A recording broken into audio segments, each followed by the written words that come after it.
Gen Halilintar akhirnya akan pulang ke Indonesia, tak sabar bertemu Amina, siapkan banyak oleh-oleh. Akhirnya orang tua YouTuber Atta Halilintar akan segera bertemu cucunya, Aminah Hana Nur Atta. Sinyal Halilintar, Anofil Asmit dan Langgogeni Faruk bakal menjenguk anak Atta Halilintar dan Aurel Hermansyah kian jelas. Setelah sekian lama tak kunjung bersua dengan Aminah, akhirnya hari bahagia itu akan segera terwujud. Sejak Aurel menikah hingga punya anak, besan Krisdayanti ini tak kunjung juga pulang ke Indonesia, bahkan orang tua Atta Halilintar banyak kena sentil netizen. Teka-teki kepulangan keluarga Gen Halilintar akhirnya terjawab sudah.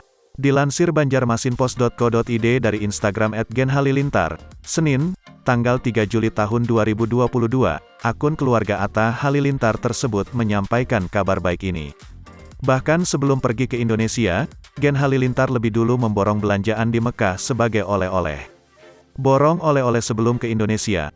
Emoji hati, terang admin akun @genhalilintar melalui caption, Minggu, tanggal 3 Juli tahun 2022.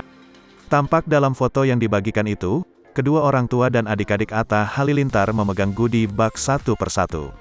Dua di antaranya membentangkan sajadah bergambar pintu Ka'bah yang indah. Sontak, hal ini membuat warganet terkejut sekaligus tak sabar lagi menunggu momen tersebut. Mengingat, pertemuan Gen Halilintar dan Aminah memang sedang dinanti-nantikan oleh publik.